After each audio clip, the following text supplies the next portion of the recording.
I'm going to work on a blank piece of paper rather than in this boy's books.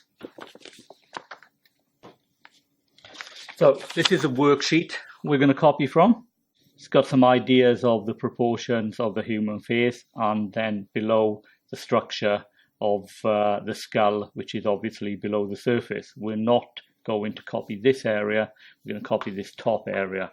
So as an example from last year, we've got a good piece of work, well presented, nice heading, and has got the proportions pretty accurate.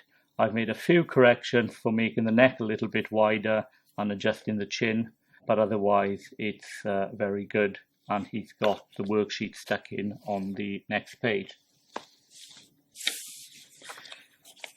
What I would suggest you do is you leave approximately 4 centimeters for your heading. Spend some time on the heading, but you can do this for homework. Guidelines would normally be very light, but I'm going to make them quite dark so you can see them on the camera. Then I'm going to leave a little bit of space for the writing, this first section of writing. And then lastly, I'm going to do these 2 diagrams. What I strongly suggest you do is to do these 2 portraits, the front view and the side, or the profile view, is you draw a box which is 12 centimeters high. So I'm going to leave a bit of space for the writing.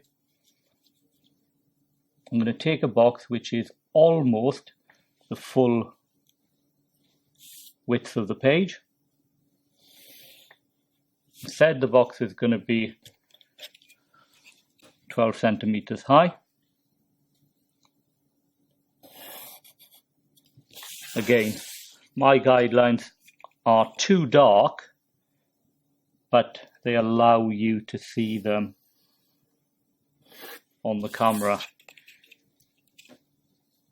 If it was you, I would use much lighter guidelines. So there's my box. Now, if you look at the proportions of the face, the eyes are halfway. So I'm going to measure down 6 centimeters, do a mark, measure down 6 centimeters there, do a mark, and that gives us our level on which the eyes are. The bottom section is split into threes or into thirds. So 6 centimeters, I'm going to measure down 2, 4, then the same on the other side, 2, 4. And that gives this last section split up into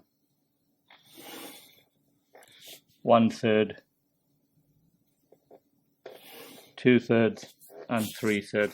Now it's a case of drawing the shape. Now the human head is obviously an oval, and it'll take you probably a little bit of time to get this correct, so work lightly.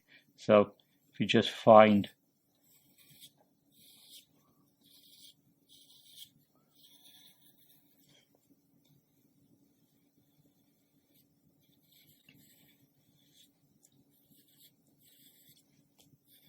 the oval shape slightly narrower down the bottom, because the chin is a bit narrower than the top of the head.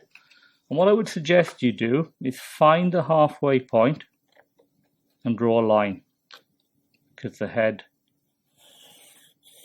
is symmetrical. So this is the line on which the eyes are on.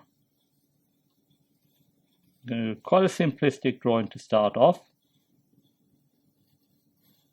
Try and get the eyes about the same size. This is a line which the nose is on, but it's the tip of the nose, so the bottom of the nose is going to hang a little bit below those lines, and the nostril is going to line up with it about that. Okay? Then lastly, we've got the mouth. Again, the bottom of the mouth is on this line. So it doesn't go through the mouth. It's a bit of a V shape of the lips like that.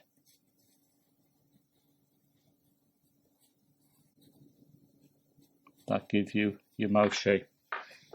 Now, a human face has proportions in this way because the eyes are located in the holes in the skull.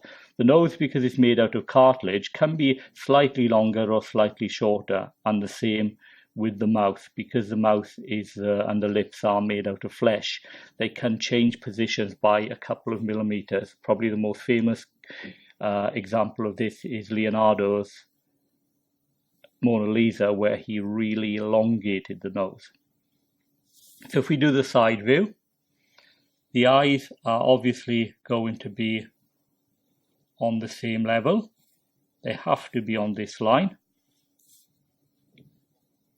The nose, again, has to be on the same line with the nostrils below. The mouth, again, on that level. And then the chin